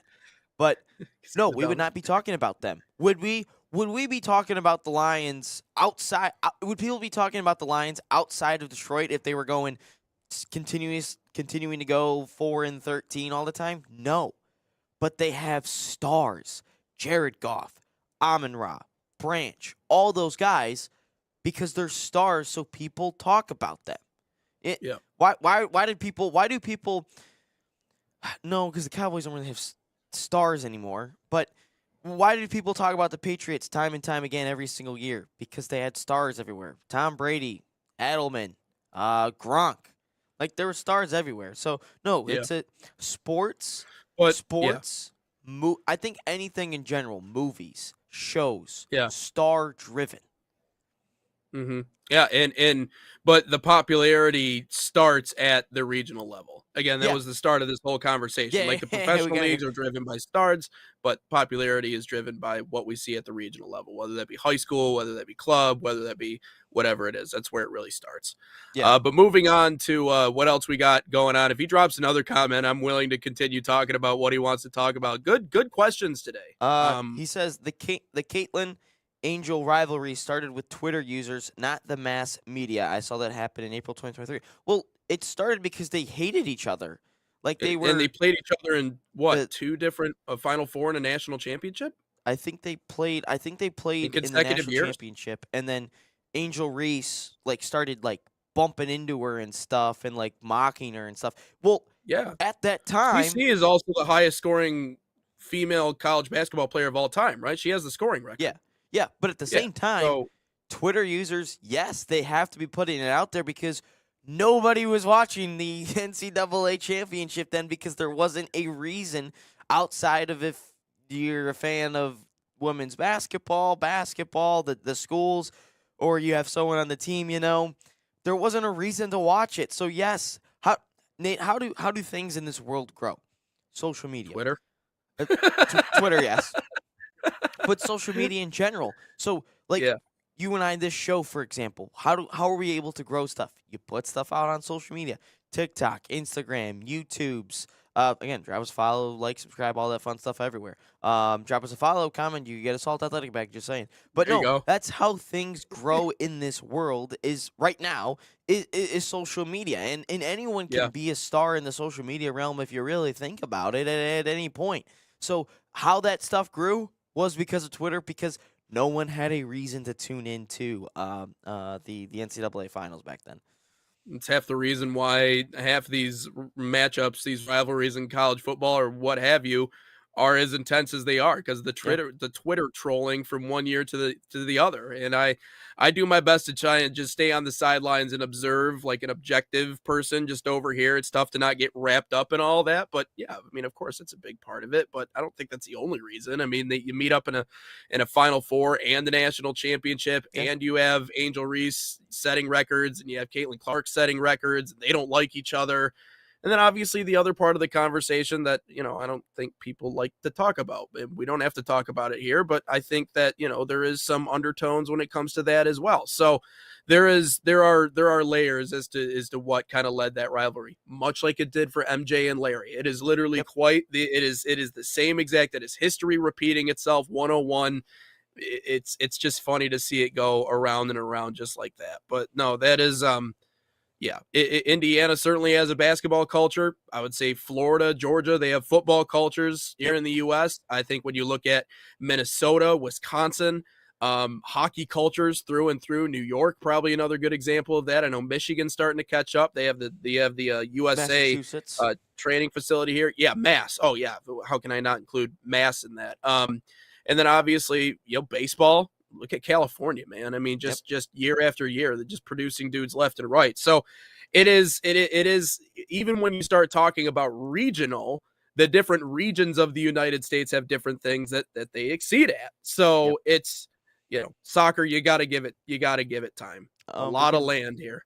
We can go anywhere now. No other comments in. What do we want to do? We want to go. We can talk about baseball here. We can talk about football. Surprise me. Take it away. Oh, let's go with the Lions. We talked about it last week with the offensive coordinators. But let's talk about Lions. Is there too many cooks in the kitchen? So yesterday, Mike Kafka, who actually interviewed for the Lions OC job, did not get it. Obviously, that went to Petzing. Again, I don't understand the obsession with bald-headed coaches now with the Lions. Petzing and Kafka both bald, but Kafka, offensive coordinator. Petzing is the official offensive coordinator. Kafka's role is now like offensive analyst or high-level offensive staff. I don't know. It's weird. I've never really heard it before. But then you also have Dan Campbell. So you mix all of it together. You have Dan Campbell, Kafka, Petzing, three offensive minds. Is there too many cooks in the kitchen, or is this to cover up certain things? What is this? There's so many offensive minds in one spot because damn straight Dan Campbell ain't giving up play calling. Yeah. I mean, my biggest question is why did he take a role below that of an offensive coordinator? I mean, obviously what he did in New York and what anybody did in New York, it was a failed experiment. The Giants are in a state of dismay, and that's why we've seen the shuffling around of coaches. It's why Brian Daboll isn't on an NFL coaching staff right now. I mean, as far as I know, there's really no leads in terms of where he could go. So why would he accept a position less than that of an offensive coordinator? And if you're the Lions, why would you pack another name into that room? Like, these are the main questions. And you brought up the most interesting one. Like, what is his role with this team? And is there any sort of previous connection with the other coordinators? Maybe they're just trying to diversify the looks. But the issue with me is when you put so many different people in the same room, my guess is they're all going to have some level of say as to how they want this team to go about drafting in the upcoming cycle and building this offense moving forward. The issue in my mind is, whose vision are we taking on this? Okay, we got a new offensive coordinator that we agreed probably wasn't the right choice, or probably wasn't the best choice in that spot. They could have gone out and got Mike McDaniel. They didn't. So they went and they got somebody different. Now they're adding two new names into this mix. So whose vision for the future are we relying on in this situation? Who are we crafting this team around? Because my guess is they're all going to see different things that really kind of set this whole thing up. So I think it's a unique combination, Ryan. And again, it seems confusing as to, again, what their goal is here. That is the hard thing to kind of grasp, at least from my perspective. Sorry, eating something. No, you're good. Well, to answer your question, he was in the running to be the Eagles offensive coordinator and chose high-ranking offensive role. That's what it is, apparently. Yeah. I don't know. Maybe they gave him. Maybe he didn't want to go to Philly.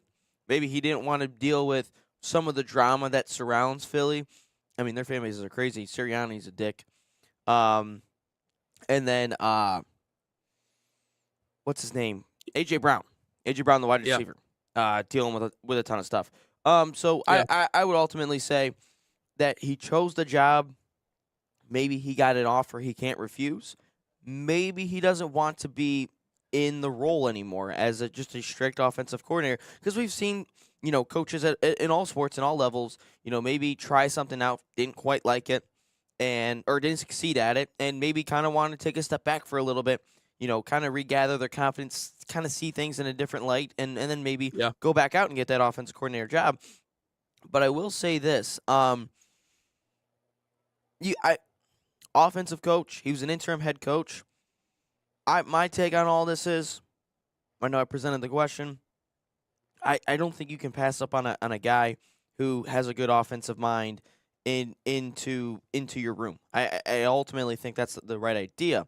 But obviously they've had conversations. He obviously interviewed for the offensive coordinator role. So Dan Campbell and Brad Holmes understand. And Jared Goff is obviously in these situations too. There's no way that the Lions interviewed Petzing, Kafka, Mike McDaniel, and did not talk to Jared Goff, Amon-Ra St. Brown, Jahmyr Gibbs, or whatever. They absolutely talked to them. So they have some sort of say. Does it feel like an all-in move? Not really, because we don't know how the players are yet.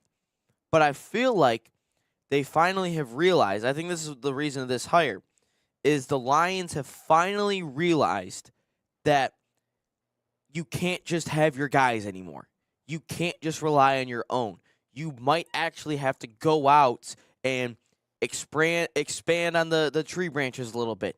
Reach out to different areas. You need some people to see your blind spots. And I think that's the reason why Petzing and Kafka are both brought in, is to see what actually went wrong last year with the Detroit Lions. Well, you could say some of the play calling. You could say some of the offensive line. You could say they couldn't run the football. So now what does Dan Campbell do? He goes, all right, let's hire two guys that are qualified to be offensive coordinators. Let's hire two. And let's lift the hood a little bit. Let's see what's going on with the Detroit Lions. What is actually wrong with this offense?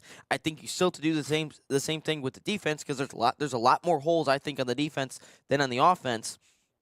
You got to look up at the hood, see what's wrong. All right. We need a new left tackle. We need a new center. We need a new guard. We might need another running back if Montgomery doesn't want to be here. We might have to add in another tight end, because Sam Laporta, we don't know how he's going to come back from his injury. So I think that's what it is they finally found out that they can't just use their guys for every single thing. And thank the Lord that a Detroit team has finally figured that out, because it takes – because I understand everyone in this city that just – let's just use our guys. No, you might actually have to go out, expand on the horizons a little bit. And props to you, Dan. Props to you. Yeah, being willing to put the ego aside.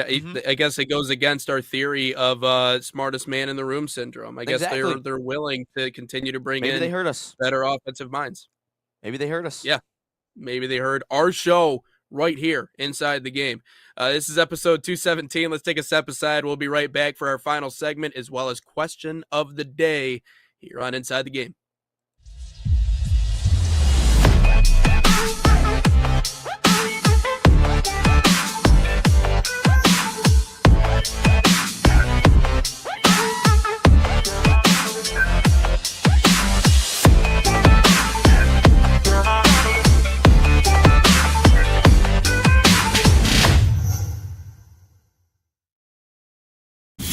Experience the thrill of the game like never before with NSN's Game Rewind.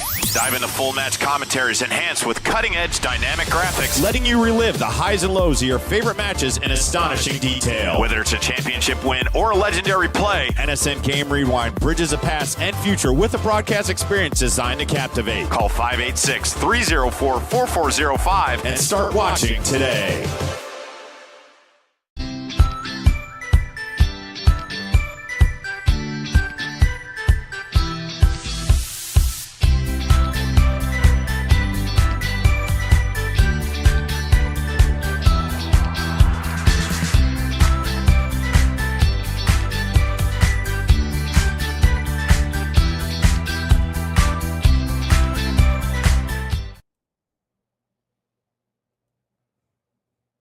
Back live on Inside the Game, final segment here in episode 217. Nate Wangler joined by Ryan Glinsky. As always, give us a follow, 9 to 11 a.m. weekdays. Ryan, I know we got a couple of different topics on here. Just got done talking about Mike Kafka being brought into the Lions. I guess we got two other options to go with. We want to talk some baseball today, or we want to talk what's going on with with our good friends, the Bills. We can talk about the Bills tomorrow. Let's talk a little Scooble.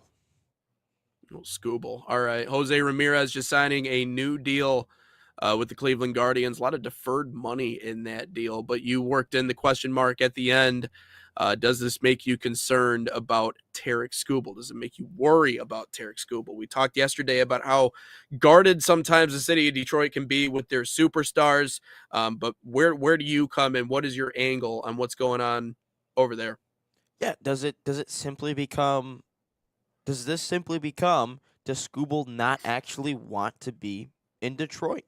Because if you look at it, Jose Ramirez, I personally think the Guardians, as of late, the last couple of years, I think the Tigers are a better franchise than the Guardians.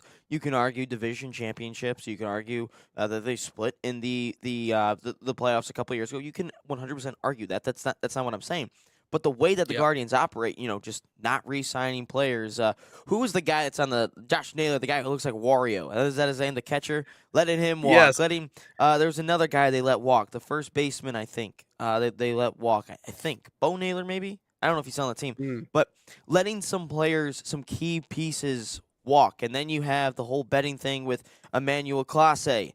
And I feel like the Guardians have operated in the ages of a minor league organization. Let's just be real. And Jose Ramirez, superstar.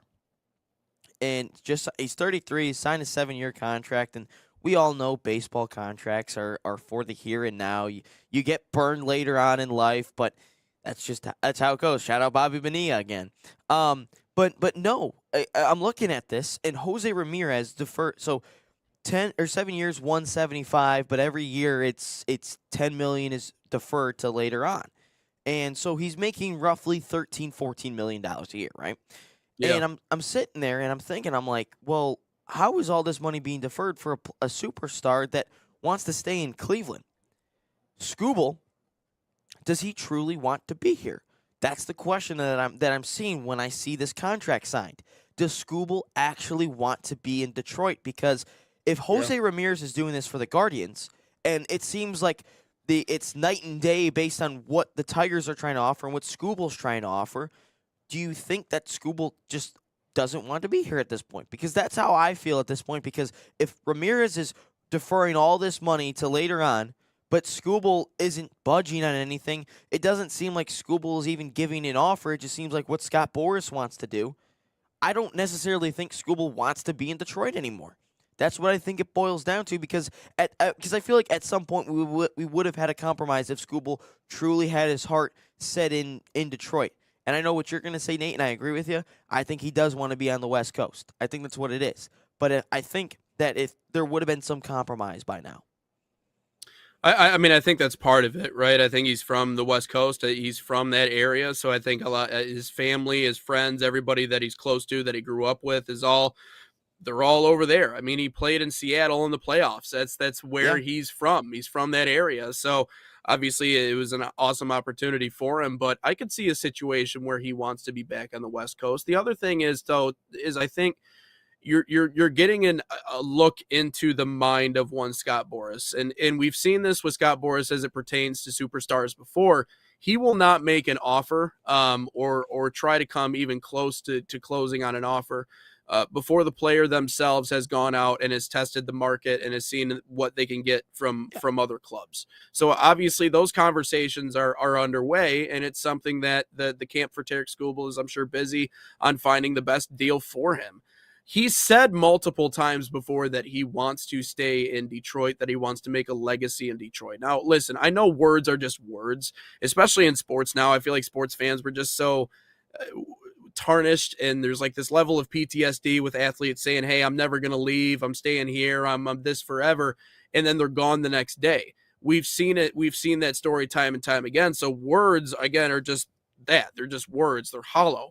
But I do genuinely think that there is there is interest in Tarek Skubal and sticking around in Detroit, in being in Detroit and building a legacy here. I don't think he's lying necessarily when it comes to that. But do I think the Tigers' priority right now is to re-sign Tarek Skubal or pull out all the stops in order to re-sign Tarek Skubal?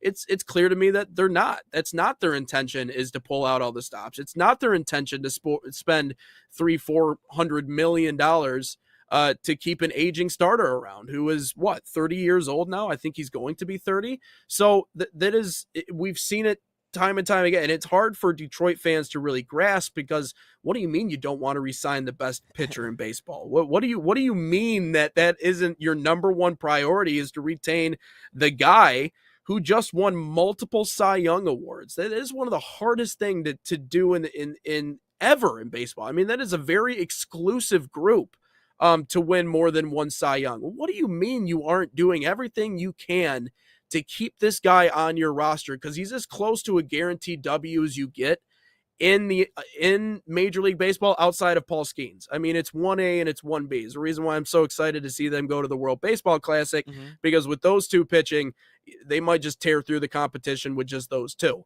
Why isn't that your priority? I don't know. I guess they think it's too risky of an investment. I think sometimes maybe they look at, you're going to have him once only every 5 days. Also, what if we spend this amount of money and he goes out and he has a blowout? Now he's not playing for us. I mean, ask the Angels about what it's like to pay that many hundreds of millions of dollars for a player who, frankly, played 50 games in 3 years or whatever it was. Mike Trout. Is that what you're referring to? Like this is, yes, like to sign a contract like this, in a way, it feels like you're signing your life away, and you're signing away any sort of level of security, especially when it comes to a position in sports that injuries are just commonplace with pitchers. They just happen, and they'll just disappear for 2 months, and then they'll be back and they'll be fine. And that is, like, not everybody is Justin Verlander. Okay. Not everybody is able to pitch in this game until literally they're a dinosaur, and then just go, okay, now I'm going to step away. Like, there's a very small, and we've already seen an injury history from Tarek Skubal. It's not like he's been completely healthy his entire career. So that is, all those things put together, I think, is the reason why the organization is not making him a priority. Now, for right or wrong, if you're a Detroit fan and if you're a purist, you don't want to see your superstar go anywhere else. I understand that, especially if he lands on the Dodgers. I think everybody just might sell their jerseys and hats and be like, I'm not going to cheer anymore. I'm not even going to watch the sport, which to that degree, I don't necessarily say you're wrong, but I don't think it's a priority for the Tigers, Ryan, unfortunately. I don't think anybody wants to hear that, but I don't think it's a priority for them right now. No, I would agree with you. I think that the whole Skubal situation, I think there's a lot of little messiness around or behind the scenes rather, with Boris and Illich and all that fun stuff with Scott Harris. But I also think that if we look at the way that the Tigers organization is trying to operate, it's the same way as what the Red Wings are doing. It's wait for the kids, and I'm not saying that Briseño and Max Clark and Kevin McGonigal aren't going to be stars. That's not what I'm saying. I think a couple of those will definitely pan out to be some stars. But let's look. Spencer Torkelson's supposed to be our star. He's through the farm system. Riley Green, same way. I don't think we didn't draft Gary Carpenter, did we? We didn't draft him, right? I think we signed him. But anyway, yes, yep. But yes, it's wait for the kids. That's what we're waiting for. It's very Moneyball-esque, which again, I can't really argue it because it's like 100. They still have a payroll of 150 million-ish, at least last year. But no, I just think that if we look at our highest earners on the team, it's Javi Baez, which is crazy to think still because he's still making $20 million a year from Al Avila. And then you look at Gleyber Torres, who's now, I think, around $25 million a year. But no, it's just that I don't think the Tigers organization wants to go out and spend hundreds of millions of dollars just on a pitcher that you see once every 5 days. I think that's ultimately what it boils down to. That's why I don't think we're ever going to see Reese Olson be given a massive contract because he's hurt all the damn time. But no, I ultimately think you're right, Nate. I think it boils down to the fact that I don't think to us, to you and I, and to the fans, it 100% feels like it has to be a priority to re-sign Tarek Skubal. Obviously, you and I don't have any experience in the money side, the dots the I's and everything. Yeah. So obviously there's different conversations, but I think that both sides, I honestly just think that Skubal I don't think his heart is fully in Detroit, and I just think that's making negotiations so much harder, and I just think that it's not a matter of if he leaves, it's just a matter of when he leaves, and whether that's could be tomorrow for all I know. He could get traded. He could be at the deadline, which again, if that's the worst thing. If you start with Skubal to start the year, you got to finish with him unless the team is absolutely garbage. But if you trade him before the season. Yeah, that's fair. Let's get to question of the day. Question of the day, that is right. But Salt Athletic, of course, the sponsor of Question of the Day. Again, we are still doing the Salt Athletic bag giveaway for the #1 smell-proof cleat bag that 100% works. If use promo code NSN15 to save 15% off, or scan that QR code, or visit saltathletic.com today. Or if you want to enter in a chance to win one of these free bags for free, head over to our Instagram, NatSoccerTV. JT just updated the logo. It looks fresh. So you head over there, comment on that Salt Athletic post, tag a friend, and comment hashtag NSN Salt, or where's that read at? There it is.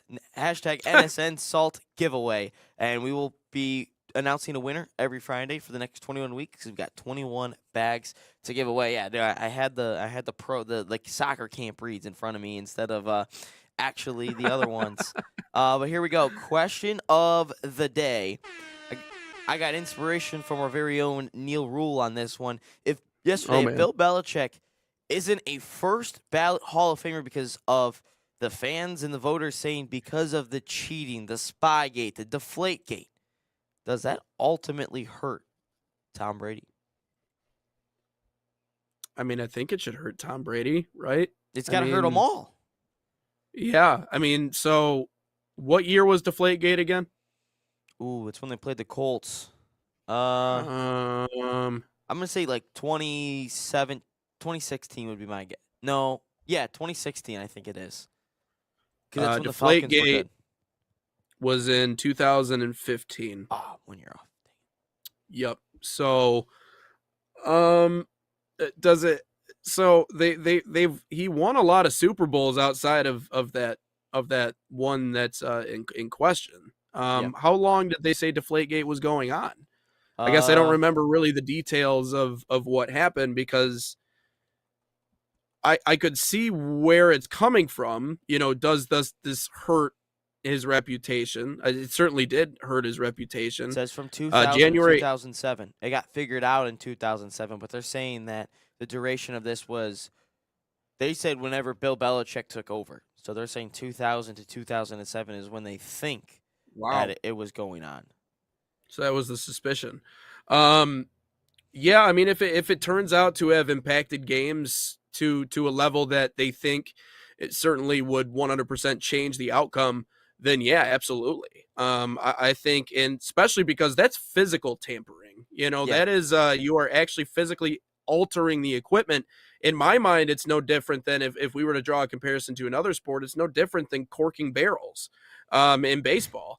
You don't really think it makes that much of a difference, but the way torpedo bats are legal though, which is weird to me. I'm surprised no one came up with that idea before. I agree. But with as in terms of corking bats, the advantage that you get might only be a couple of feet. Much like, I mean, if you're taking steroids, like it only might make a couple of feet worth of difference because you're a little bit stronger. But at the end of the day, it still makes a difference if you hit it off the barrel of the bat. Much like if you deflate the football, it might move quicker, might be more aerodynamic. I'm sure it's easier to get a grip on the ball if it's not fully inflated. I mean, footballs are huge. Like, I don't think people realize, like, the hands that you have to have to actually grip it and rip it, like, is, you got to have some big ass hands. So I could see where doing that, and especially the duration over 7 years. Yeah, I don't like that. And I think they won two Super Bowls, and that's 3 Super Bowls in that stretch. Yeah, yeah, there might have to be a conversation there. And I then think they the lost other, the next two, like within like yeah, 5 years after being found the out. But to the Giants, of all most people. the most damning evidence in my mind of Belichick being kind of on that in terms of affecting his Hall of Fame, outside of that conspiracy, which again, it would have to be deemed to be worthy of taking away Super Bowls or saying that they won it through that. Like, that's one of the biggest reasons why they won it. But also when Brady left New England, that organization, like the Cam Newton when he was in there, and really everybody since Brady, that place fell apart. And now you look at what Bill's doing at North Carolina, and it's an embarrassment. It's an embarrassment for the school. It's an embarrassment for him. And obviously he's not good on TV, so I don't ever foresee him going back to television. I love how they tried to test him in that spot. And they're like, this is terrible. He's not like Saban. That's my biggest argument. The only thing about Brady that I think is different is he left and he still won a Super Bowl. Even leaving without, inflating the footballs and all that other stuff, he still left and he won a bowl. So even if you take away Deflategate, with how good those defenses were in the early 2000s for the Patriots and everything else, did it help him at the end of the day? Yes. Do I think it tarnishes Brady's legacy? No. Belichick is a little bit different because everything that Belichick has done since his buddy Brady left is like, it's been a nothing burger. So I think Belichick is more under fire, under scrutiny, or under a microscope than maybe Brady is. We could make this a whole topic tomorrow, to be honest with you. Because like you could, based on where the Super Bowls and where all the scandals show up. But to answer my question, I would say no, because a couple of those Super Bowls are outside of the scandal situation. But Nate, I got another question for you real quick before we go. Was Brady more important than Belichick to the Super Bowl, to the Patriots? I would say yes. The old adage is players win games, coaches lose them. I think Belichick was good at maybe identifying talent and putting pieces around Brady that he needed to win. But also, let's keep in mind, Brady routinely took pay cuts to stick around in New England to play for that team to make them a winner. There's not a lot of quarterbacks now that are going to be like, I'll take millions less to stick around and make this team good. So yes, absolutely. I think without Brady, you don't win. Well, that will be put on social media. So people will get pissed at you, Nate, instead of me for a change. But again, make sure to follow us on all the Sports Nation, Instagram, TikToks, and all the Nat Soccer stuff. Hey, drop a follow, like, subscribe, all that fun stuff. We'll be back here tomorrow. Oh, by the way, for all the people that are out there, we do have short form. If you miss a little bit of the show, head over to our YouTube page, which you currently are on, hopefully, or if you're on a Roku channel, anywhere else. If you miss some of our segments, we do post them on YouTube of just our segments, a little bit shorter form video, so if you happen to miss the show a little bit, but some of you guys are having some fun in the comment sections on those short form videos. But if you miss anything, we should have a video or two every single day, Monday through Sunday. So, Yes, sir. All right. Alrighty. We'll catch you guys for 218. Stay classy. Ooh.